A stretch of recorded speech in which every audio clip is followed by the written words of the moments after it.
O homem necessita de justiça. Para a justiça necessita de amor. Para um amor justo, o homem precisa limitar-se em seu desejo. Para os devidos limites do seu desejo em que brota o amor justo, o homem necessita de um Estado. O Estado necessita de justiça. Para a justiça, necessita de amor. Para os limites do desejo injusto, o Estado e o homem precisam da polícia. A polícia tem o legítimo poder do uso da força, o braço forte e armado da lei, a força bruta da justiça. Ensina o amor na cacetada pelo contraste. Contra a violência não basta dar a outra face, posto que a outra face talvez possa ser a do seu filho, seu irmão, sua mulher, teu amigo. A outra face ofertada pela polícia é a do perdão mediante confissão e castigo. Quem ama, pune o desamor. Tolerar o erro é endossar o erro. Dar a outra face talvez seja ensinar a violenta forma de perdão e de amor a quem o agride. Mas dar a outra face ao criminoso é punir amorosamente o crime, cortando a cabeça do crime. O pecador desamoroso aprende a amar pelo erro consertado, ou fica preso até o amor sair. Muitos temem a polícia, criminosos a odeiam, alguns criminosos a respeitam. Ativistas a desprezam porque respeitam o crime como fruto de uma revolta do povo pobre. O povo pobre, em sua vasta maioria, não é criminoso. O povo pobre, rico, classe média, alta, baixa, trabalha e quer segurança contra o crime. Só criminosos criminalizam a polícia. Honestidade é índole, o resto é silêncio criminoso. No Brasil, o policial vive em condições heróicas. O dinheiro é pouco, o incentivo é baixo, as condições precárias. As acusações são muitas, nada leva alguém a querer ser um policial em condições racionais. Nada também leva uma mulher a querer ser mãe em condições racionais. Mas a dor do parto, do heroísmo, se derrama como a placenta de um recém-nascido que recebe a farda do herói. Ser policial é um parto. Está no ar o inclassificável. Vamos às atualidades que são sempre atuais no nosso bloco atemporal. Nosso convidado é um homem importante, da lei. Ele já prendeu quase todo mundo. Hoje ele é o delegado mais importante do estado de São Paulo. Afinal, é o delegado-geral. Hoje vamos conversar com Nico Gonçalves, o doutor Nico. Muito prazer te receber, delegado. Eu que agradeço, acompanho a sua carreira e dar espaço para a polícia é muito gentil da sua parte. Delegado, como eu falei aqui agora, ser policial no Brasil é um fardo. As condições são precárias, vocês levam cacetado o tempo inteiro, é enfrentar bandido, às vezes o treinamento é pouco. O que leva um sujeito, o que leva uma pessoa a querer ser policial que não seja um instinto de heroísmo? Ou existe outra coisa? Olha, existe a paixão por servir. Eu posso falar que desde criança eu queria ser policial, não queria ser outra coisa. Eu morava perto do 17º Distrito Policial no Ipiranga. Eu ali já tinha, com 12 anos de idade, eu tinha uma caixa de graxa, eu engraxava sapato dos policiais. Depois eu tinha paixão pelas viaturas ficar limpinha. Então eu era garoto, ganhava um trocadinho dos policiais, eu limpava as viaturas, passava pretinho no pneu, e quando eles chegavam para trabalhar, todas as viaturas estavam impecáveis, né? Então aquele momento ali de menino, 12, 13 anos, eu já sabia que eu não queria ser promotor, juiz, médico, nada. A minha paixão era pela polícia. E eu vibrava com isso e ali que despertou aquela vontade de ser policial. Delegado, a questão da polícia ser tão atacada, a que se deve essa perseguição, esse preconceito em relação à polícia? Sobretudo na política de esquerda, né? As pessoas veem o bandido como uma vítima social e o policial como um baço da opressão. Como reverter isso? O senhor acha que a população engole essa balela? Aqui no Brasil a polícia não é muito respeitada. Por maior trabalho que você faça, sempre o pessoal tem aquela desconfiança da polícia, isso que não devia ter. Eu ainda antes de aposentar, eu quero ver a população do lado do policial, né?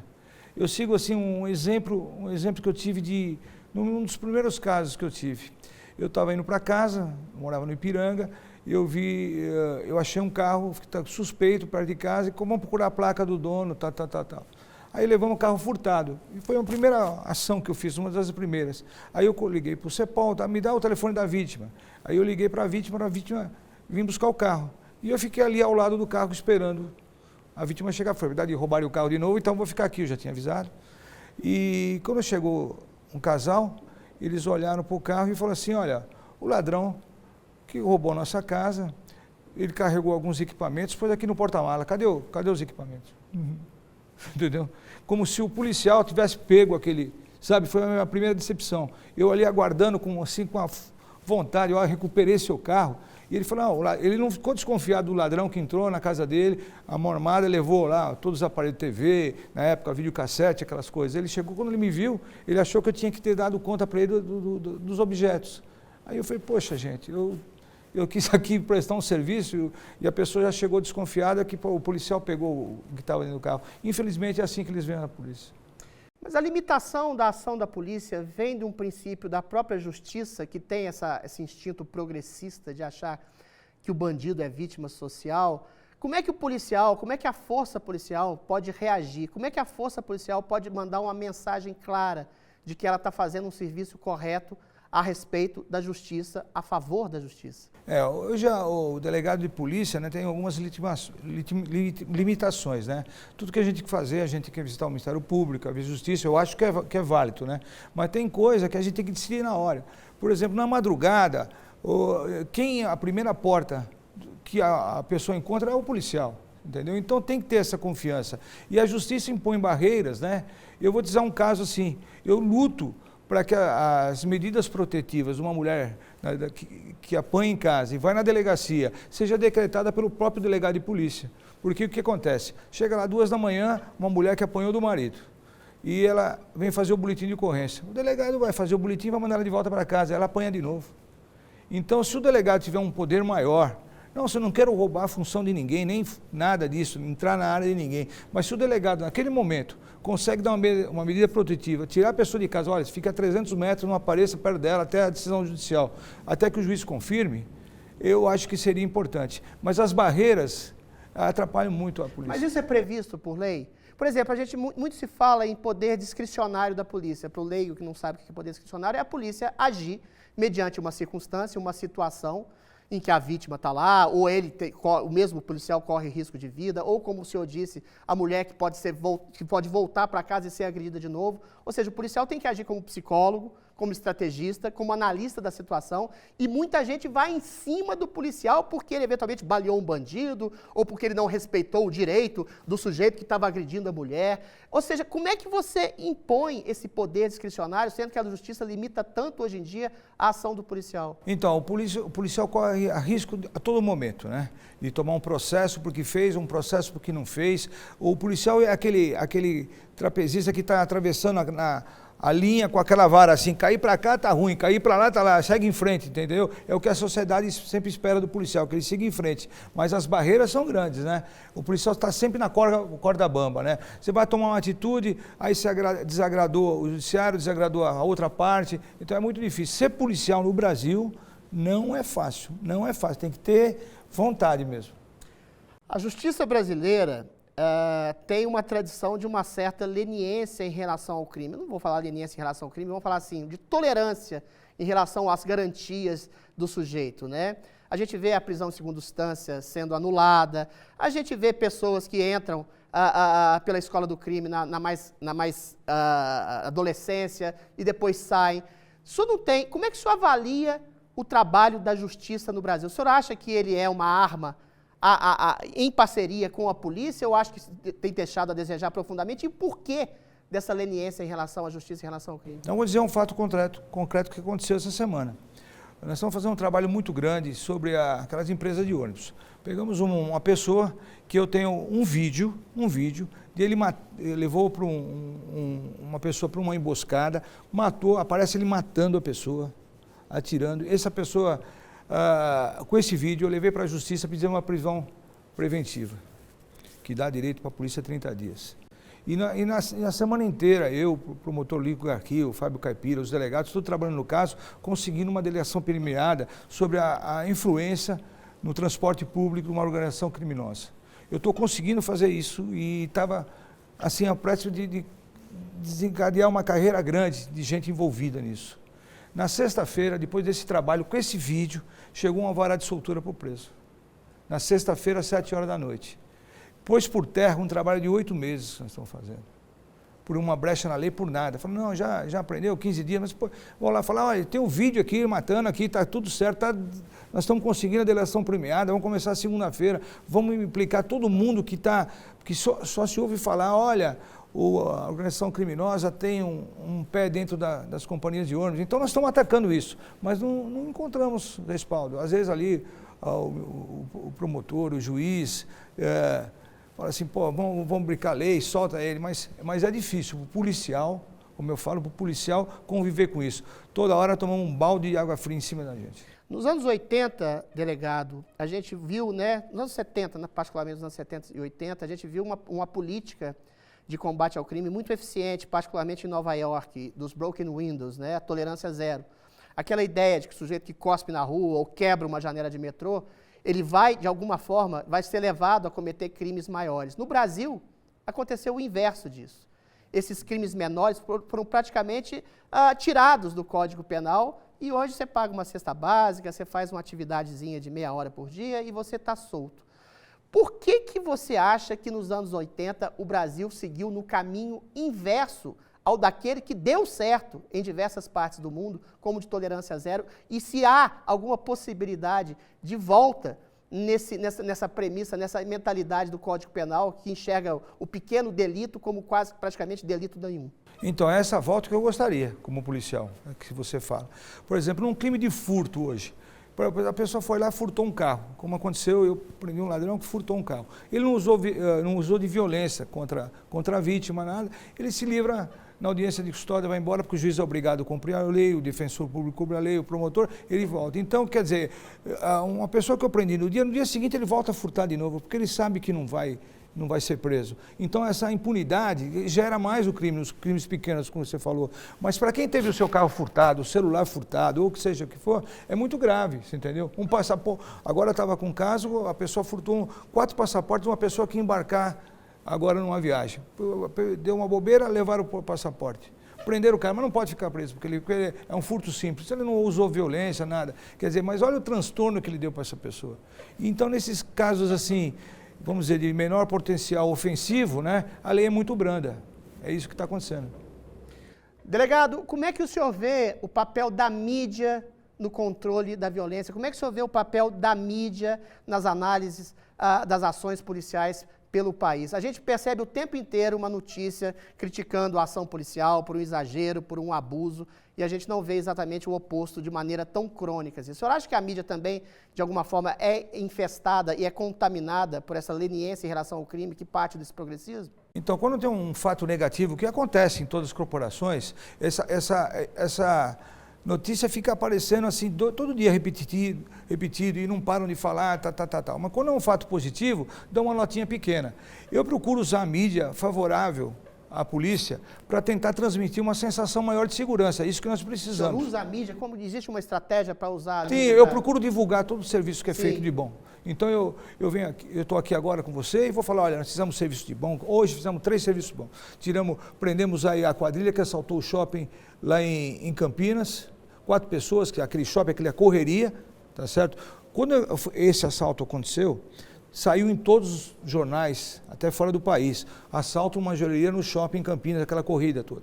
Saiu dia e noite, saiu isso. Agora hoje prendemos os ladrões, prendemos 4. Eu quero que falem que nós prendemos, que a polícia deu a resposta. Prendemos agora, nesse minuto, antes de vir para cá, aquele que assaltou o shopping Aricanduva, que enforcou um segurança, acabamos de prender, acabei de falar com ele.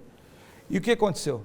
Vamos divulgar que prendeu, porque vou falar, a polícia está agindo. Eu tento transmitir uma sensação de segurança para a população, falar, olha, tem o roubo, tem o furto, mas a polícia está trabalhando. É isso que eu tento, porque quando tem uma coisa, esse roubo no shopping Aricanduva, também repercutiu em todos os canais, em todo lado. Agora eu queria que repercutisse a prisão também, sabe? Isso que eu quero que seja. Você fala, pô, tudo bem, roubaram, mas a polícia está aí, está trabalhando. Mas isso é um desejo seu. Isso. O senhor tem muitos amigos na cena midiática, o senhor tem amigos jornalistas. Eu sou seu amigo, eu sou seu admirador e acompanho o seu trabalho. Eu fico contente. Existe essa possibilidade de estabelecer uma amizade, uma aproximação, para que haja uma maior visibilidade das ações policiais? Ou existe uma animosidade, uma antipatia e uma certa distância da mídia em relação à polícia? E como é que poderia ser quebrado esse tipo de coisa? O senhor é um exemplo de aproximação amistosa, afetiva e profissional entre essas partes que controlam, de alguma forma, a cena midiática brasileira e a cena policial. Como é que se dá essa aproximação e como é que se pode dar essa aproximação entre a força policial e a mídia brasileira? Eu procuro dar atenção para todos os jornalistas, certo? Fico contente que você falou, porque minha esposa é sua fã número 1, porque ela adora você. E eu tento mesmo ser amigo de todo mundo e passar para todos. Eu dou atenção para todos os jornalistas, né? Porque eu acho que a gente tem que divulgar o que a polícia faz de bom. Quando é coisa de ruim, também vamos divulgar, a gente não esconde nada, né? Mas eu procuro ter, porque eu estou há 40 anos aí na polícia, e sempre em grandes casos, né, que a gente participa, porque eu tenho um grupo, eu tenho uma equipe muito boa que trabalha comigo.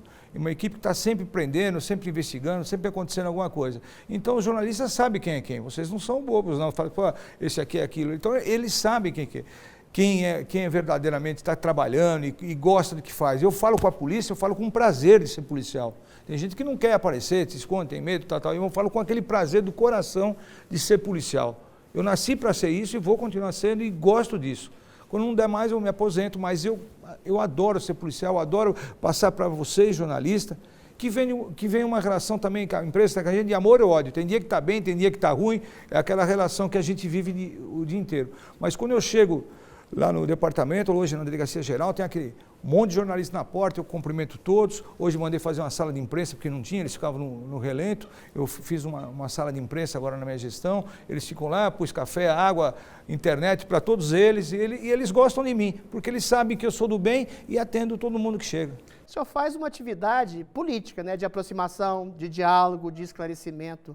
Muitos dos seus amigos estão querendo entrar na política. O senhor acha que o caminho da política também é um caminho para a melhoria da polícia? Você acha que gente da força policial deveria se candidatar mais? Por que o senhor não se candidata, delegado? Nunca vou me candidatar. Nunca. Você é corajoso, mas não tem a coragem que você tem. Você entendeu, né? Porque eu nasci para ser policial. Eu já fui assim, seduzido por várias pessoas querendo que eu entrasse em determinado partido, tal. Eu falei, olha, eu me sinto bem mais atendendo a população na minha área, que eu gosto, que eu trabalho com paixão, com a polícia, do que ser político. Na época que eu prendi aquele jogador, o de sábado, que ofendeu o grafite dentro do campo, mas vieram todo mundo atrás de mim para me ser candidato, sabe? Eu não fui. E vários outros casos, o caso do Ashton Liveto, todos os casos, não, você vai sair esse ano, vai sair esse ano. Eu não saio, eu prefiro que os amigos saiam, não é minha cara. E os policiais que saem aí, tem vários aí candidatos, eu falo, não faz isso, fica aqui na polícia, fica com a gente, deixa isso aí, não é para nós. Você sozinho não vai fazer nada lá,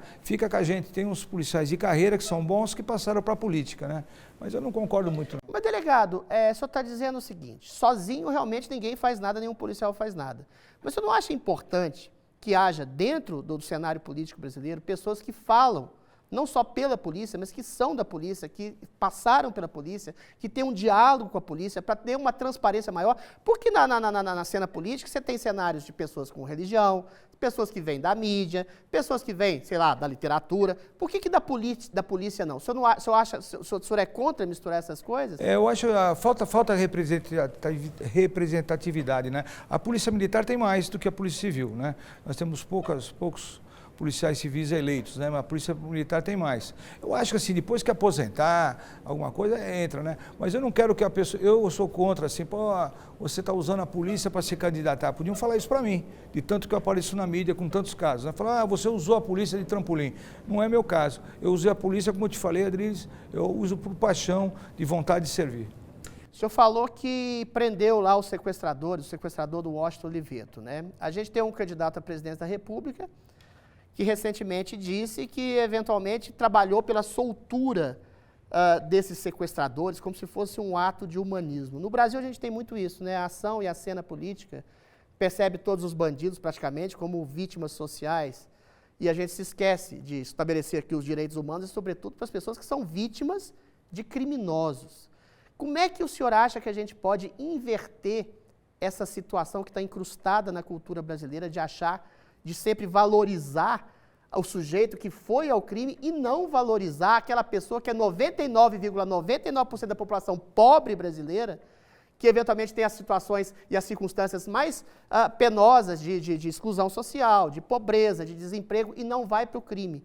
Como é que se inverte essa narrativa na cabeça da política brasileira e da mídia brasileira? É difícil.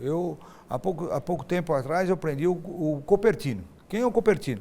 O Copertino é aquele que matou aquele ator do SBT, o pai e a mãe que foram pedir a filha dele em casamento. A mídia acompanhou. Ele ficou fugitivo 3 anos. E eu fiquei 3 anos atrás dele. Nós fomos com a nossa equipe para fora do país, tivemos gastos, fizemos várias diligências para tentar prender. Nós pegamos um helicóptero aqui uma sexta-feira para tentar pegar ele em Visiza. No sábado, chegamos lá para prendê-lo. Ele vendia sanduíche na fronteira. Nós chegamos a pegar a barraca dele de sanduíche, mas ele conseguiu fugir porque a polícia local avisou que nós tínhamos chegado. Então eu fiquei 3 anos atrás dessa pessoa. E agora ele foi preso por nós da Polícia Civil. Para mim é aquilo. Aí começa assim, poxa, esse doutor Nico aí, parece que está com um cara, como um troféu, como isso. Pô, mas olha o doutor Nico aí, chamou o rapaz de vagabundo, olha o doutor Nico aí, você entendeu, né? Eu, fiquei 3 anos da minha vida atrás dele, 3 anos, porque qual é o crime que ele fez? Mas todo mundo começaram a atacar, alguns começaram a atacar a polícia, principalmente a minha pessoa, e endeusando. Pô, o cara é um criminoso, você entendeu? O cara matou um garoto jovem que foi pedir a filha dele em casamento com os pais. E aí, quer dizer, a inversão de valores é muito grande. Agora eu recebi uma representação contra a minha pessoa e de outros policiais, porque nós prendemos e avisamos a imprensa que ele foi preso. A imprensa estava dizendo há 3 anos que eu não conseguia prender. Eu ia na feira comer um pastel, o pessoal chegava, ô, doutor Nico, não prendeu o Copertino ainda? E ali, quando a gente prende, Adriles, ele tem vontade de falar. Pô, prendemos o cara. Mérito, né? Pô, 3 anos, o cara pegou. Outro que eu vou prender, esse é o André do Rap. Eu fiquei 8 meses atrás dele. Que a justiça soltou, que o ministro Marco Aurélio soltou. Exatamente. O helicóptero que eu prendi do André do Rap, hoje eu estou levando órgãos para lá. Peguei um coração em Sorocaba e levei para Praia Grande, com o helicóptero do André do Rap. E tem gente que fala, pô, ele soltou, não vou nem discutir essa soltura, mas, poxa, eu vou prender o André do Rap. O dia que eu pegar o André do Rap, eu vou chegar na imprensa e falar, o Adriles ou outro qualquer, prendemos o André do Rap novo. Não dá um desgosto, não dá um desgosto, delegado. A gente está vendo políticos sendo soltos, que colocaram dinheiro na cueca, que perpetraram mensalões, que perpetraram petrolões, que tiraram dezenas de bilhões de reais da cabeça, do dinheiro do bolso do contribuinte. A gente está sendo soltos e a gente vê um traficante, assassino, líder de facção criminosa, criminoso, matador, eventualmente sendo solto por questúnculas jurídicas. O que acontece na justiça brasileira que existe uma leniência tão grande com o crime de colarinho branco e eventualmente prende ladrão de galinha e não deixa solto? É o dinheiro que fala mais alto na justiça brasileira? Nós estamos com 3 mansões do André do Rap bloqueadas até hoje. Eu queria vender isso aí e o que eu vou fazer? Eu vou pagar, com esse dinheiro, se eu conseguir vender essas mansões, o dinheiro que nós aprendemos. Semana passada, André, nós aprendemos mais de 70 milhões do crime organizado. Prendemos carros, joias, prendemos tudo. Eu queria que a justiça fosse rápida, vender isso aí, e aí eu vou fazer o seguinte, eu vou pagar o policial na hora de folga, 1 hora extra para ele poder trabalhar, eu vou comprar um armamento melhor, você entendeu? Eu vou dar condição para uma delegacia ser reformada, ter mais gente. Não, mas o senhor vai tirar esse recurso de onde? Não, das apreensões da polícia que não fica. Isso tudo pode ser distribuído depois? Pode. Eu consegui do André do Rap, isso num esforço pessoal do delegado-geral que me antecedeu, o doutor Rui, e meu agora, conseguimos 2 aeronaves do tráfico, que está trabalhando para a polícia. Hoje eu estou levando preso para lá e para cá, para o outro estado, com as aeronaves que eram do tráfico, e 2 helicópteros do André do Rap, que está servindo a polícia. Isso está tentando melhorar, mas é muito lento. Essa semana aprendi 74 milhões no crime organizado em São José. Essa grana pode, de alguma forma, voltar para melhor... Para benefício da própria polícia. Isso a população é uma medida super simpática, seria importante. Não é que eu quero ficar com isso, eu quero que compre. Eu quero comprar fuzil, eu quero comprar Glock, eu quero comprar colete à prova de bala. Eu quero fazer isso. Isso, o pessoal que é o chão de fábrica, que eu ando mais na polícia, gosta disso. E a gente está fazendo, e às vezes a gente não consegue. Os recursos são precários, realmente, para a polícia, a gente já comentou isso aqui várias vezes. Por causa disso, o senhor acha que existe corrupção na polícia? Em que grau, em que medida existe corrupção na polícia? Se o senhor já verificou isso, em que medida o senhor combateu isso e como combater isso de uma maneira mais sistêmica? Olha, a polícia corta na própria carne, principalmente... É exceção, né? Todos os lugares têm aqueles que são maus, né? Hoje mesmo, tem um policial que não agiu direito, eu encaminhei ele para a corregedoria, você entendeu? Mas a gente tem que dar o exemplo. Então, aqui, como delegado geral, tem que dar exemplo. Mas é duro para nós, porque principalmente nós, os bons policiais, tentam levar o nosso nível de confiança da população, aí vem um cara lá e faz uma bobagem, você entendeu? E quando ele faz uma bobagem, nós estamos cortando a própria carne. Isso nós estamos fazendo. Delegado, o senhor já atuou em várias prisões, em vários sequestros, contra vários sequestros, em várias ações muito famosas. O senhor se arrepende de ter feito algum tipo de prisão injusta, cometido... Por exemplo, o senhor atuou muito na questão do isolamento social em festas clandestinas, em reuniões e aglomerações. Hoje se percebe que o isolamento social talvez não tenha tido tanto efeito benéfico assim, inclusive do ponto de vista científico, e alijou milhões de pessoas da possibilidade de trabalhar. Você se arrepende, por exemplo, de ter feito essas prisões e apreensões em pessoas que simplesmente estavam querendo se reunir? Olha, nós até cumprimos a lei. Foi um decreto que foi aprovado, na época, pelo governador, e foi feita uma comissão, e eu participei dessa comissão das festas clandestinas. No começo eu não estava muito seguro de mim, você entendeu? Porque a gente via no local, via que eram jovens lá, passando aqueles arguilhos de um para o outro, tal. Mas depois, no decorrer das coisas, eu fui chamado por um DJ, que eu tinha aprendido 3 festas de equipamento. E ele chegou para mim na terceira festa que eu estava aprendendo ele. Pô, você está me aprendendo sobre meus equipamentos, tal. Eu falei, vou fazer o quê? Trabalhador. Papai, eu preciso... Eu falei, minha família tem um ramo de atividade também que ficou fechado. Então, eu ficava sentindo. Mas passou, foi. E um dia ele queria falar comigo. Ele falou assim, eu levei Covid para meu pai e meu pai faleceu. Para dentro de casa. Ele me falou aquilo... E eu comecei a refletir, né? Poxa, tem gente que não gosta, tem gente que gosta, mas eu acredito que nós salvamos muitas vidas com esse pelo menos o pessoal que deixou de fazer a festa, você entendeu? Com algum exemplo. Eu acredito. Evitar aglomerações. Porque, olha, eu ia em algumas festas, assim, parecia um estúdio aqui, tudo fechado, não tinha uma janela, você entendeu, né? Não tinha uma janela, não tinha nada, e todo mundo fumando aquele arguile. Aí eu fui numa festa em Francisco Morato, e eu falei, pô, isso eu vou fazer diferente, eu vou fazer o teste. Eu levei o pessoal fazer o teste. E falei, ninguém vai sair daqui sem fazer o teste. Eu falei, pô, esse cara é meio durão, né? Você entendeu, né? E cada 10 pessoas que nós fizemos o teste, 6 estavam com Covid. Aglomeração irresponsável foi uma coisa... Então, aí em Francisco, aí eu estava lá com o prefeito, que ele tinha emprestado aí, nós começamos a levar o pessoal para fazer o teste. E aí o cara falou, eu estou com Covid e não sei, o outro, você entendeu, né? Aí começou a cair, mas eu cumpri o que a lei pediu, eu sou um representante da lei, eu tive que fazer o que a lei permitia.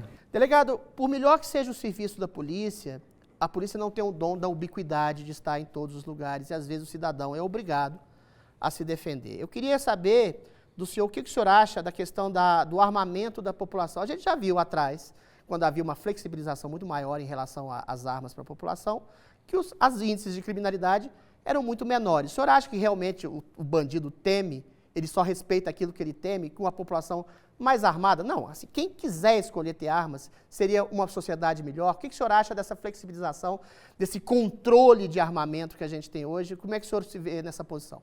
Os bandidos não têm controle nenhum. Eles trazem arma de fora. De qualquer forma, de qualquer forma, trazem para cá. Eu sou a favor que o cidadão de bem, né, que tenha praticado um curso, você entendeu? E tenha a sua arma dentro de casa, você entendeu? Porque eu vou te falar uma coisa, se você lá está em casa dele, alguém vem forçar minha porta lá e querer entrar para pegar minha família, vai tomar chumbo, você entendeu, né? Mas o senhor é um policial preparado, e o cidadão de bem? Tem que fazer curso, tem que fazer uma série de medidas e fazer. Então eu vou te falar uma coisa, o que eu orientava antigamente, né? Porque o pessoal podia ter arma em casa. E, é tempo da lista telefônica, até lembro disso aí, que eu nunca esqueci, porque uma pessoa me ligou e eu fiz. Estavam arrombando a casa dele. Estavam entrando na casa dele. Chamei o pessoal da uma empresa lá no Ipiranga. Ele falou, pô, estão entrando na minha casa, estou vendo um ladrão, estão entrando na minha casa. Eu falei, o que eu faço? Eu tenho minha arma, tiro? Não. Eu falei, faz o seguinte, pega a sua lista telefônica, foi o primeiro conselho que eu dei da polícia. Pega a sua arma, encosta na lista telefônica, dá um tiro na lista telefônica. Só que o barulho não ficou... Ele fez isso, não ficou ninguém para ver o segundo barulho. Você entendeu, né? Então foi o que aconteceu. Isso foi uma realidade que aconteceu comigo, ainda lá no Ipiranga, quando eu era investigador. Delegado, eu fui assaltado recentemente, roubaram meu celular ali na Paulista, com o celular na mão, dei bobeira, chegou um sujeito de bicicleta e pegou e jogou.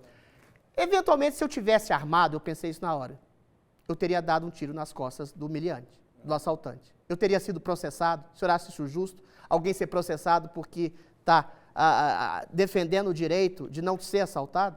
Então, eu vou te contar um exemplo. Um investigador de polícia estava num restaurante, chegaram os ladrões, assaltam todo mundo, O investigador se deu aquela, que a gente fala, desculpa o termo, miguelou, ficou quieto, com a arma nas costas, Na hora que o ladrão assaltou, levou o pertence do mundo, estava indo embora, ele puxou a arma e acertou pelas costas. Ele foi condenado. Porque a justiça entende que na hora que ele está indo embora, ele não está te oferecendo mais risco nenhum, ele estava indo embora. Mas ele pode levar seus pertences, tudo. Então sua mulher, sequestrador, qualquer coisa. Então a justiça interpreta assim, ele está indo embora, não está te oferecendo mais um risco iminente. Então ele está indo embora. Então esse investigador precisou pagar advogado, eu fui testemunha dele, tudo isso, porque ele acertou. Todo mundo no dia aplaudiu, né? Opa, se fizeram uma churrascada para homenagear o policial. Depois você não encontra uma testemunha, não encontra ninguém te ajuda e o investigador fica sozinho. Foi o que aconteceu com um colega meu. Então, no momento que eles estão fugindo, a justiça entende. Se você é puto de ter roubado o celular, olha o transtorno que o cara te deu. Dá vontade de ir lá e esmagar o cara, você entendeu, né? Pois é, você está defendendo a sua propriedade privada. Então, aí o que acontece? Se você faz com o cara indo embora, aí vão falar, pô, esses daqui assaltam na Paulista, eu prendi muito, são tudo menor. Eu prendi no dia seguinte, eles estavam indo embora antes que eu, lá estava de volta na Paulista. Porque a lei também não segura essa molecada. Você entendeu? Não sei o teu caso, mas tem muito menor de bicicleta, que a pessoa está lá no papo e pumba, sai correndo, você entendeu? E o que faz? Vão vender ali na região da Santa Ifigênia, em vários lugares que eu já fiz bloqueio, já fiz de tudo. Pegam sua conta toda, né? Com o hacker, mais ou menos. E essa molecada é rápida, eles conseguem pegar o teu Pix, alguma coisa, entrar, dar um pouquinho, o teu dinheiro vira criptomoeda, você não acha mais esses bancos eletrônicos. Para achar um parto, você entendeu, né? Então é isso que acontece. Delegado, o excludente de licitude, para o leigo que não sabe, o excludente de licitude é um policial na ação policial, de ação de combate ao crime, num tiroteio, você dá um tiro na pessoa, não dá para você mirar no calcanhar, na mão. Ou seja, qual é a sua posição em relação ao excludente de licitude? Por que há tanta barreira nesse sentido para não dar esse poder discricionário, essa liberdade do policial de defender, sobretudo, inclusive, a própria vida? Então, o policial tinha que ter isso aí e numa ação legítima, você entendeu? Numa ação legítima como acontece. Veio atirar com a polícia também não vai esperar tomar o tiro para depois tirar, porque também o policial vem da sociedade, ele não caiu de paraquedas, fala agora eu sou policial e não vai acontecer nada. Quer dizer, vamos dizer o termo que eu falo, né? Se humilhante ou vagabundo, não quero que eu fale vagabundo, mas se ele vem a atacar o policial, eu quero que o policial enfrente o bandido. Se eu estou aqui agora e vem alguém assaltar o Adriles, eu vou tomar minha posição. Eu sou policial 24 horas por dia. Não fechei para balão, agora estou de folga, você entendeu? Então, numa ação legítima do policial, eu sou a favor do excludente de licitude. Delegado, essa primeira parte da nossa entrevista eu não poderia deixar de fechar sem a seguinte pergunta. Alguns países já liberaram a maconha. Eu tenho para mim que a maconha é uma droga de potencial menos lesivo. Você vai falar, o álcool é tão lesivo quanto a maconha. Se você fumar o dia inteiro, você vai ficar idiota. Se você beber o dia inteiro, você vai ficar alcoólatra. O senhor não acha que seria mais interessante liberar a maconha aqui no Brasil? E o que o senhor acha da liberação das drogas? O Estado tem algum tipo de direito de estabelecer o que o indivíduo deve ou não tomar? O senhor não acha que essa guerra contra as drogas, em grande medida, pode ser uma guerra perdida? Você vê, eu atuo muito na Cracolândia. Na Cracolândia eu atuo todo dia. A gente vê aquele pessoal lá que parece um zumbi andando para lá para cá, né? Então eu não sou muito a favor. Eu acho que tem que ser... Eu não tenho uma opinião formada, sabe? Eu tinha que me formar mais nisso, né? Mas eu não sou muito a favor de liberação, não. Mas, delegado, note bem, o senhor falou da Cracolândia. Não existe uma contradição na lei penal do Brasil que você pune. É igual a prostituição, você pune o rufião, aquele que explora a prostituição, mas a prostituição em si é liberada, é um paradoxo. Assim como o tráfico de drogas, você pune o traficante, mas o usuário praticamente, estão lá todos lá livres, lá na Cracolândia, são liberados. O que o senhor acha melhor, então? O senhor acha que seria interessante fazer uma punição maior ao usuário de droga? Porque se ele percebe que não existe uma lei que vai tolhê-lo, vai impedi-lo, vai prendê-lo pelo fato de usar drogas, ele vai continuar usando, ou seja, isso beneficia o tráfico. Ou seja, eu estou fazendo a pergunta inversa para o senhor nesse sentido. Eu falei da liberação de drogas. O senhor não acha que também poderia ser feito uma punição maior para o usuário, para haver uma contenção e um medo maior do uso de drogas no Brasil? Olha, nós, da polícia, aprendemos, eu vou te falar, nos últimos 6 meses, 118 traficantes que usam esse pessoal, que estão lá, o zumbi que a gente fala, o pessoal que está lá, que precisam, existem 3 pilares para ser atuado. O único que está agindo é a polícia. A polícia está prendendo os traficantes. Eu te falo que eu aprendi arma, eu retomei a Praça Princesa Isabel. Mas o usuário vai ter sempre mercado, delegado. Então, agora eu vou te falar, quando nós assumimos, em 2018, eu comecei junto com o DOP, combater a Cracolândia, nós tínhamos 4.300 pessoas. 4.300. Hoje nós temos 200. Espalharam para tudo quanto é canto. Mas a polícia sozinha não consegue, Adriles. A polícia combate o traficante, tira o traficante. Mas eu preciso de quê? De uma internação, talvez você não goste disso, compulsória com assistência, com assistência médica e pedido da família. Não auxílio, como fizeram aqui em São Paulo, dar dinheiro para o cara se injetar. Não, aí vai para o hotel lá. Aí você está incentivando o consumo, né? Eu converso com vários lá, tem uns que eu já sei até o nome. Aí ele chega, doutor Nico, me arruma uma pedra. Você entendeu? Porque a abstinência dele é tão grande que ele não tem capacidade de discernimento. Ô, doutor, tem alguma pedra? Então, esse não tem jeito. Eu tinha que pegar um médico que me atestasse e falar, você não vai escolher não, você vai ser tratado. Você entendeu, né? Porque eles não querem. A gente arruma hotel, arruma lugar para eles querem ficar ali à mercê do traficante. E a polícia faz o seu trabalho, e eu te falo de coração, Adriles, bem feito. O que nós não temos é um projeto assim, social para esse pessoal, você entendeu? Tem agora com uma política, né? Uma política de lá, porque todo mundo começa a querer ajudar e depois só fica a polícia. E o problema não é só policial. O problema não é só policial, o problema é social. Tem 3 pilares, tem que ter saúde, tem que ter educação, tem que ter tudo isso. E todo mundo é mais fácil, só a polícia. Então eu vou te falar, eu fiz um projeto lá na Cracolândia, onde eu levei barbeiro, levei gente para arrumar emprego, levei lá para cortar unha, levei de tudo, levei um monte de gente. O primeiro dia a imprensa foi lá, estava todo mundo lá, assistência médica. No segundo dia já não veio algum. No 4º dia só estava a polícia. Só estava nós lá. Eu fiz uma barraca e coloquei minha sala de delegado no meio da Cracolândia, isso há uns 8 anos atrás, 7 anos atrás, quando estava no início, que tinha 4.000 craqueiros lá. Então, eu levei lá. E que quis ajudar. No fim, só fica a polícia, não fica mais ninguém. A polícia tem que fazer um dever de assistência social, psicólogo, ajudante. Uma notícia boa. O policial que não tem nem preparo para ser policial tem que fazer isso tudo que o Estado não faz, é isso? Isso.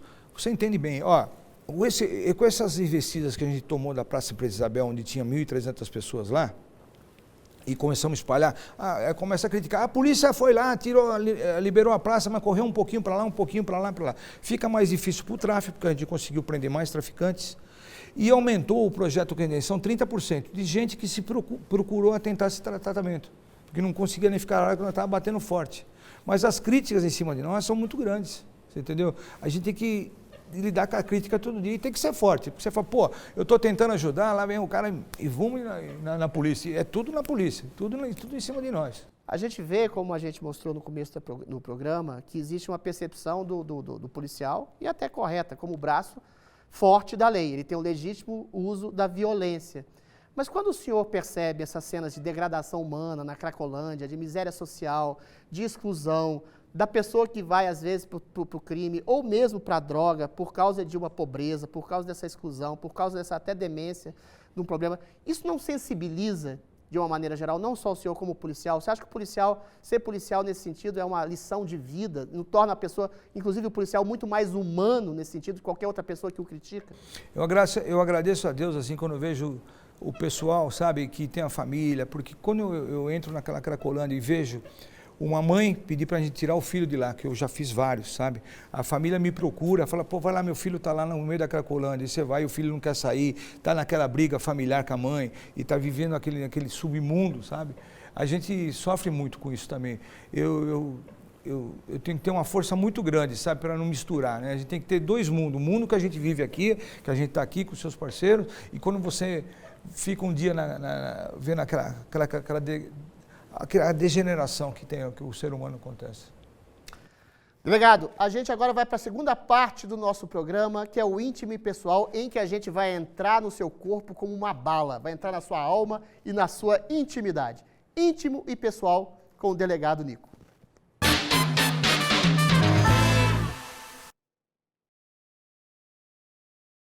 Delegado, o senhor já matou alguém? Não, O senhor mataria alguém? não. Não, mataria algum criminoso que merece ser morto? Se alguém, se eu ver que ele vai eu tenho o dever de agir, você entendeu? Se eu estou presenciando um crime, eu vou te falar, você falou, eu estive em situações que eu precisei acionar o sniper. Sim. Eu estive negociando. Ou seja, o senhor já mandou matar alguém? Um criminoso? Não é que eu mandei matar, eu salvei a vida de quem ia morrer. Tudo bem, eu entendo. Eu salvei a vida de uma... Então eu vou dizer uma coisa, é duro pra gente. Eu estava negociando com uma pessoa que está sendo tomada de refém.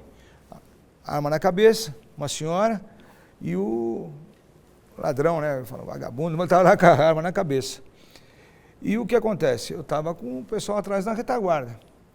Aí eu vejo que ele pediu um papel, uma caneta para mim, eu peguei dele para ele, calma, não acontece isso, tal. Aí eu vejo que ele estava escrevendo. E ele estava escrevendo assim, para o pai dele, que ele saiu da cadeia, não ia voltar, que ele ia matar a pessoa, mas que amava o pai dele. E voltou. Quando eu vi aquilo, e ele voltou com a arma com a cabeça da mulher, e eu estava até num programa de televisão, eu tinha vários programas ao vivo, e eu negociando. Eu não tive dúvida, eu falei, ele vai matar a mulher, avisei o sniper, vai matar. Se você tiver o ponto de bala, você entendeu, né? Não vamos perder aqui, vai ser eu perder um refém, não perco. Eu fiz vários casos, não perdi um refém até hoje, vários, mais de 100. Eu falei, se você tiver condição, o sniper, o Vicente, trabalha comigo até hoje, tiver condição, vai na bala. E ele deu um tiro direto. Quando ele deu um tiro, eu me enchi de sangue, porque o sangue dele veio para mim, aquela senhora também caiu no chão, toda sanguentada. Aí eu falei, puxa, o sniper errou, matou. Você entendeu, né? A minha primeira operação, você lembra o caso da Adriana Carinche? Isso há muito tempo atrás, uma menina que estava lá como refém, o atirador de elite atirou e a bala passou pelo ladrão e matou a moça também. Essa moça saiu morta no meu braço. Que eu procurei. Pela bala de um policial, infelizmente. Exato. Infelizmente, foi o cabo lá que atirou, nunca queria ter feito aquilo. Ele foi defender a vida. Então, a polícia vive, como eu te falei, naquela tonada. Essa semana passada, todo mundo viu também, um senhor de 87 anos com uma arma na cabeça e o vagabundo lá, vou matar. E o que acontece? Eu fui lá, conversei com ele, junto com o pessoal do GAT, que faz um trabalho excelente. Aí conseguimos colocar ele no vídeo com a mulher dele para ele liberar. Então, caso de sim, eu consegui liberar vários, sem ter feito nenhum disparo, né? Mas quando é necessário, você não pode ser omisso. Delegado, ainda nessa toada, um amigo meu, que é policial civil, a gente fala em uníssono praticamente contra a possibilidade de tortura. Uma vez ele me confessou que já torturou um bandido.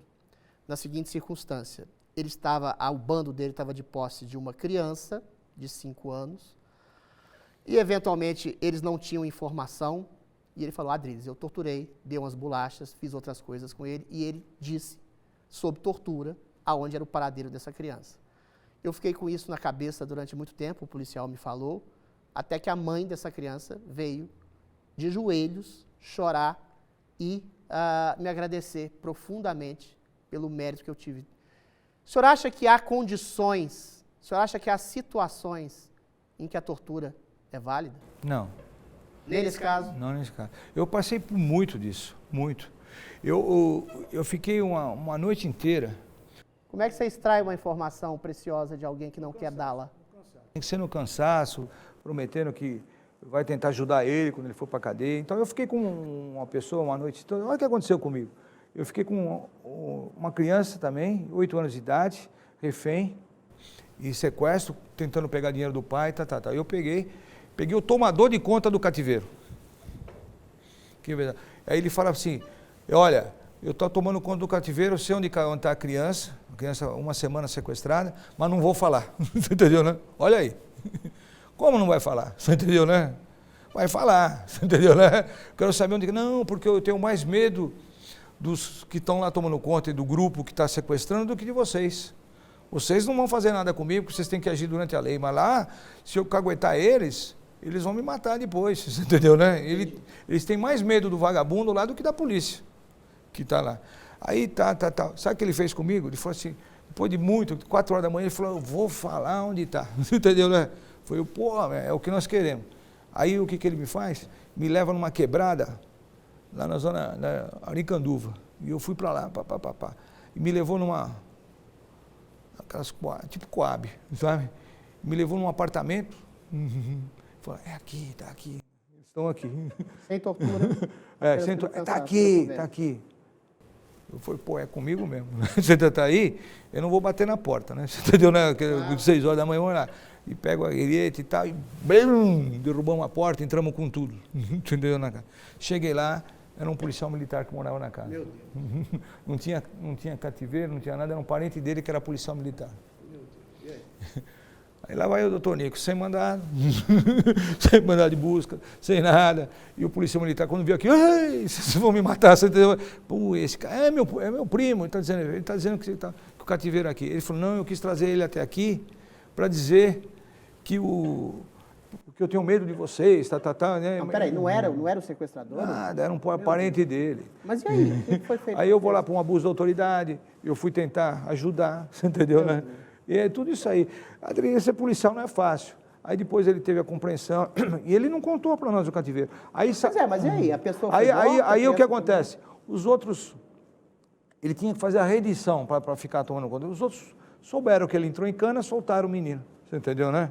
Entendi. Mas eles têm mais medo do crime organizado do que a polícia, porque sabe que a gente age dentro da lei. E quer que eu te fale uma coisa? O bandido, Adriles, ele não tem medo, ele tem medo da polícia, ele tem medo de nós, ele não tem medo da justiça, porque ele sabe que na justiça ele vai sair, e nós ele tem medo. A polícia é digna, você está dizendo que a polícia é digna e a justiça não? Não é que é digna, eles conseguem na brecha da lei, uns que arrumam advogado, sair, porque a primeira coisa que eles chegam lá, na justiça, não audiência custódia, olha o defensor, o policial me bateu, mesmo que não tomou uma bolacha, nada. Sim. O policial me bateu, esse policial é sem vergonha, o policial não sei o que lá, me torturou, olha, eu roubei, mas esse policial, aí vira tudo contra o policial. O policial vai para a corregedoria, vai responder processo, desanima o policial para os próximos casos, entendeu? Então isso que acontece. Delegado, a gente tem, desde Epicuro, passando por Max Weber e outros filósofos, essa dicotomia que, no final das contas, se une entre vingança e justiça como ressocialização. No Brasil, a gente tem muito essa coisa, não tem nenhuma coisa nem outra, aliás. Não tem nem ressocialização, porque o sujeito que vai para a cadeia vira lá um consórcio do crime, sai mais criminoso do que anda. Sai com umas 30 nem cartas. Vingança, porque tem essas coisas, saídas repentinas de Natal, de Réveillon, metade dos prisioneiros voltam.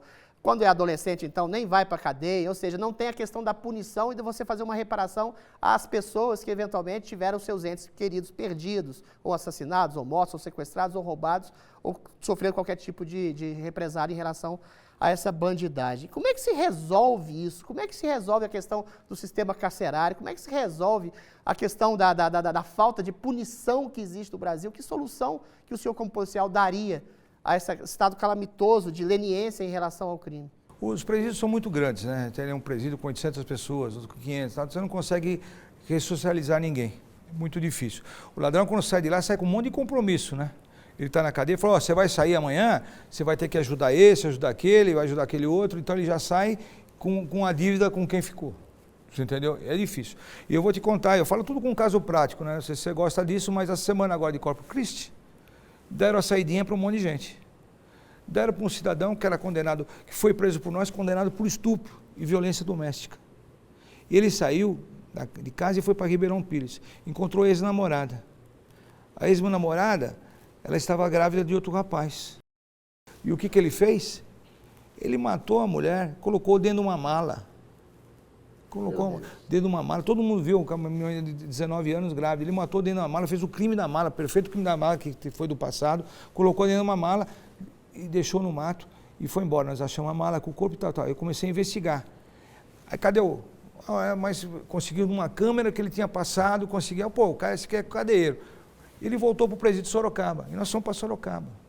Ele cometeu o crime e voltou, condenado, ele saiu na saidinha de Corpus Christi. Cheguei lá, falei, esse caso assim, fui eu mesmo, ela estava grávida de outro. Quer dizer, ele saiu 5 dias no corpo, porque ele matou uma moça. E ele não ficou preso? Saiu? Não, ele voltou para a cadeia, ele saiu na saidinha e voltou como se fosse nada. Ele cumpriu os 5 dias e voltou. Então essas saídas temporárias têm prejudicado muito. Ninguém que sai nessa saidinha temporária, poucos aí que vai falar, pô, vai ficar do bem, tentar voltar com a família. Então existe isso para tentar a pessoa se voltar ao convívio normal da sociedade, né? Mas tem uns que faz isso aí, e isso atrapalha pra caramba a polícia. Delegado, a gente tem quase um consenso de que a questão da criminalidade é uma questão sobretudo de índole, né? Porque a gente já discutiu aqui, a maioria da população é pobre, está em exclusão social e eventualmente não cai no crime. Ou seja, nesse sentido, eu queria fazer uma pergunta para o senhor pessoal. O senhor já encontrou, já conheceu um bandido que foi ressocializado e se transformou numa boa pessoa? Conheço vários, conheço. Tem muitos aí que estão um exemplo de vida, que já esteve na cadeia e hoje tenta ajudar os irmãos, que eles falam, sabe? Tentando uma vida melhor. Mas tem, poucos casos, mas tem.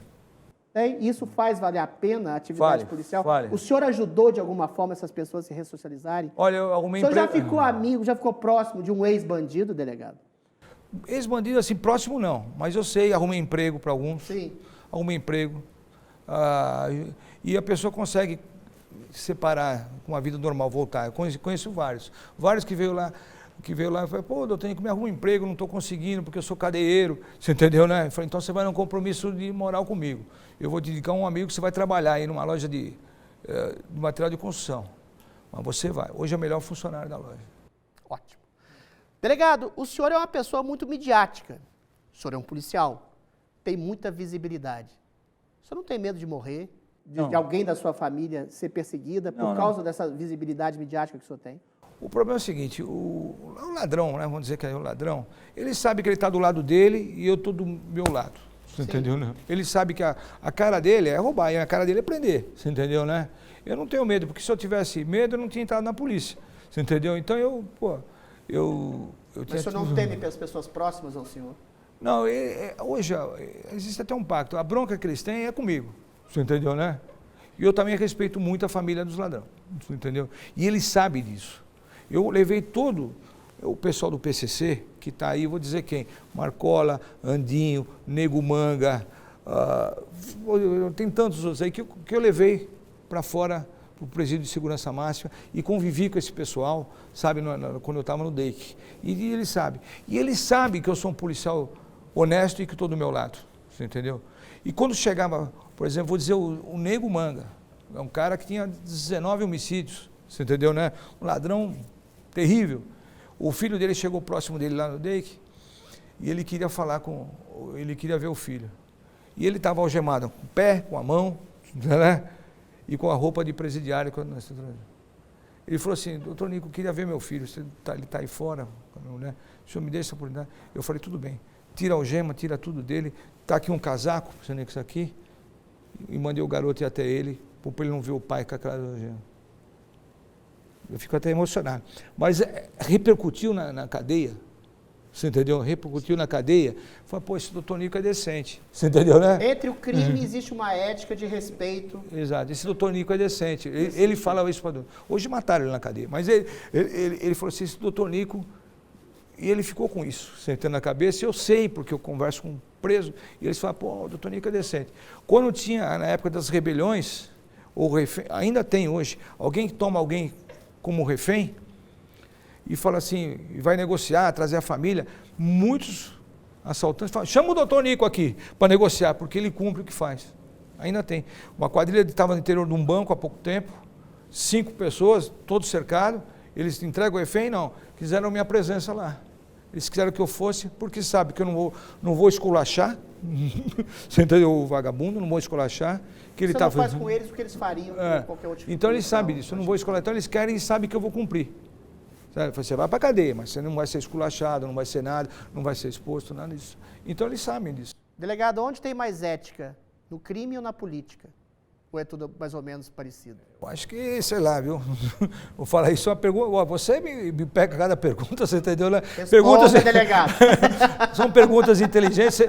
Você veio preparado aqui, você bem que a minha mulher falou para mim não vir, você entendeu, né? Putz, você vai pro Adri, você vai apanhar dele lá, você entendeu, né? Não, você já tem ouvido. Aí ela falou, não vai lá no Adri. Eu falei, não, vou porque eu gosto dele, vou. Mas é difícil, né? Você sabe que a bandidagem que eles falam, eles cumprem, né? Eles falam. O político não. Está respondida a pergunta. Delegado, o que o senhor faz para se divertir? O senhor tem uma rotina dura, o senhor se diverte sendo policial? Muito, eu gosto de jogar futebol. Sou santista, estou lá no Peixe sempre, acompanho o Santos lá, ajudo a diretoria e jogo futebol muito. Eu gosto Mas o muito senhor tem prazer, tem tesão em ser policial, em prender bandido? Muito, muito. O senhor se acha um agente da lei, assim, um herói nacional? Não sou herói nacional, eu sou agente de equipe. Ninguém faz nada sozinho. Mas, pô, às vezes eu estava de fim de semana de folga, toco o telefone, fico torcendo para tocar, pô, tem um refém lá, tem um... Eu vibrava com isso, ainda vibro, né? Minha família sabe disso, sabe da minha paixão pela polícia e por equipe, né? Eu agradeço muito os investigadores, os agentes, os escrivães que trabalham comigo, todos eles gostam de mim, sabe? Porque a gente é chão de fábrica, então eu não deixo assim nada subir para a cabeça. Me falou assim, eu tenho o olhar para as estrelas, mas eu tenho o pé no chão. Isso eu tenho.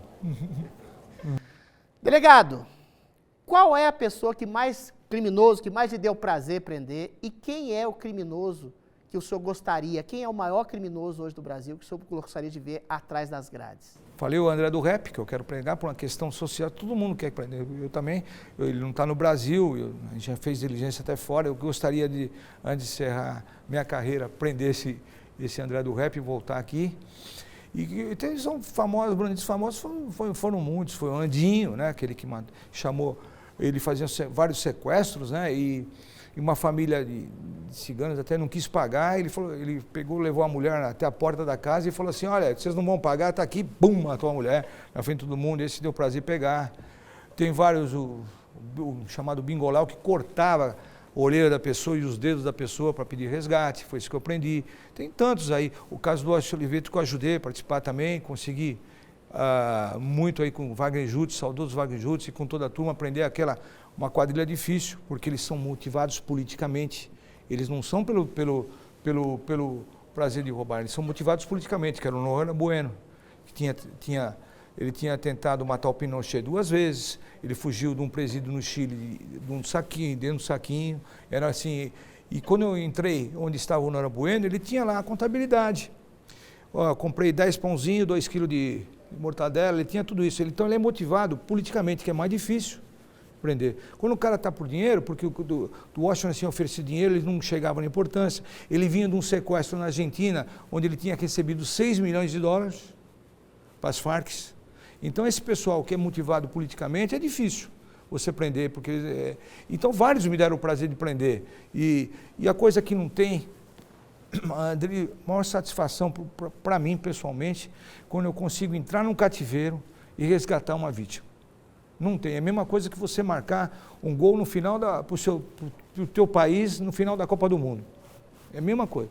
Eu já entrei em uma criança amarrada numa corrente, numa geladeira, e tirar essa criança. Eu entrei em casos que, quando desamarramos a vítima, prendemos os sequestradores, a pessoa chora e achando que você está lá para fazer mal, depois a pessoa vê que você é policial. São vários casos assim que a gente se emociona muito, eu me emociono, né? Já me emocionei aqui, mas é isso aí. A gente tem aquele prazer. Você soltar uma vítima que está de cativeiro ali 10, 15 dias, não tem prazer, não tem dinheiro, Adriles, que paga essa satisfação. Delegado, um policial vê no decurso da sua carreira e da sua vida o pior da natureza humana. Algumas se transformam em pessoas mais céticas, mais amargas, mais ressentidas por ver esse pior, né, da corrupção, do crime, dos sequestros, dos estupros, das torturas, enfim, da criminalidade.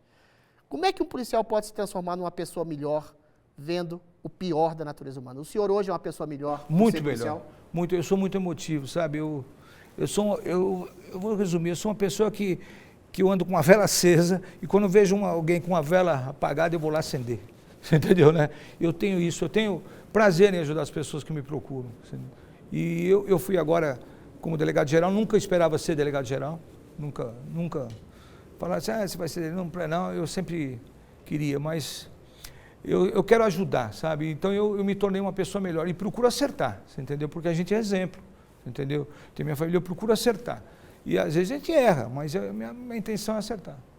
Delegado, a gente sempre termina esse programa fazendo uma inversão no processo de entrevista. Agora o senhor faz uma pergunta para mim. Virgem mãe do céu, eu costumava te ver na Jovem Pan, eu ligava o rádio de manhã, a hora que eu estava saindo e tal. Minha alma está lá. E você agora partir para outra, né? Com muita coragem que eu não tenho, você entendeu? Uma coragem que eu não tenho. Eu gostaria de te ver assim aqui, não em Brasília, em lugar nenhum. Eu queria que você ficasse por aqui. Porque você colabora e animava as suas brigas lá com os parceiros lá, animava, eu dentro da viatura, escutava, você entendeu, né? O menino que está comigo aí também, que tirar uma foto com você, também é teu fã, e a gente sempre gostava da tua... Aí o Adriles vai brigar, então você é um lutador. Então eu queria que você ficasse aqui em São Paulo. Isso não é uma pergunta, isso é uma provocação e uma dica, e um conselho. Eu entendi, mas o senhor sabe que a atividade de comunicador pode ser tanto na política, quanto na mídia, quanto na polícia. Em todos os lugares você comunica para expandir a consciência das pessoas.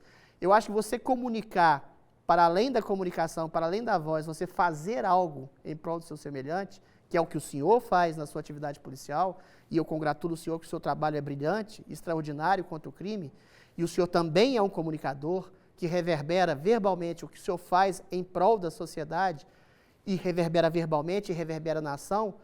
É no modelo do senhor que eu estou me pautando também para mudar a minha vida. Muito obrigado, delegado. Boa sorte. Boa sorte. Gostei tanto de vir aqui, vocês não acreditam. Senta, não precisa levantar ainda, delegado. Gostei muito de vir aqui. Eu falei que ia ficar 20 minutos, fiquei mais olha... Mais de uma hora, foi a maior entrevista que a gente já fez até hoje. Eu vou te falar assim... O delegado chegou aqui apressadinho e falou, tem que sair em 20 minutos. Puxei a alma dele. Eu falo com você como admirador seu, sabe? E eu procuro acertar a polícia, entendeu? Eu tenho uma equipe grande que trabalha comigo, mas enquanto eu tiver força, eu vou tentar ver uma polícia melhor. Eu cometi muitos erros de português aqui, emocionado, entendeu? Perto de você. Você é o entrevistador mais inteligente que eu peguei até agora. Muito obrigado. É verdade, você veio preparado, me pega aqui, bem que falou minha mulher. E eu fiquei assim, agora mais ainda seu fã. Eu sou seu fã, delegado. Somos nossos fãs recíprocos. Posso ir embora? Obrigado, querido. Posso ir embora? Fechou. Tchau. Tchau, lindo. Bom, agora vamos subverter de vez o programa. Pergunte ao Adriles, ao entrevistador. Você vê alguma vantagem no retorno do Brasil à monarquia? Só para quem é rei e para quem tem sangue real. A monarquia é um princípio ridículo, patético, que acha que o poder ungido por Deus dá à pessoa o direito e à sua família de estabelecer um reinado para o resto da vida. É uma coisa medieval, isso não é ser conservador, isso é ser reacionário e ser boçal. Afinal, somente com o contraditório nós aprendemos. De fato, eu acho que o princípio do diálogo socrático, tese, antítese, e dessa tese da antítese, desse choque entre uma tese e uma coisa que se contradiz a tese, se transforma numa síntese, é exatamente o contraste que é o princípio da possibilidade de uma verdade. No Brasil, com essa polarização estúpida que a gente está vivendo, a gente costuma querer esmagar e não escutar o outro. Somente com o outro, somente com o contraditório que você avança. A vida é feita assim.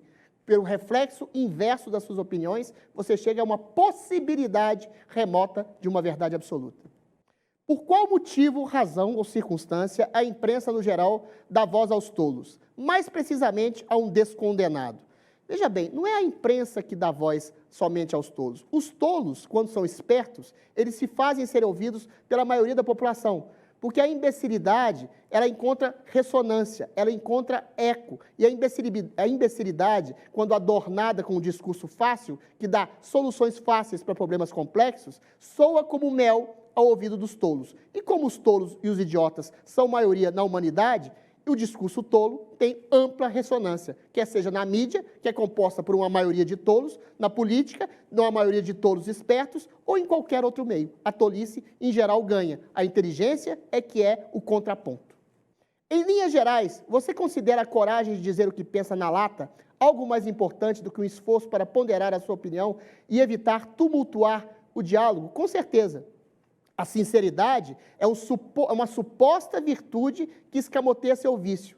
É igual a pessoa que fala, vou ser o sincerão, vou dizer o que eu penso na tua lata, na tua cara. Eventualmente você não conhece nem profundamente a si mesmo, que dirá o outro para vomitar suas verdades pretensas na cara de outra pessoa.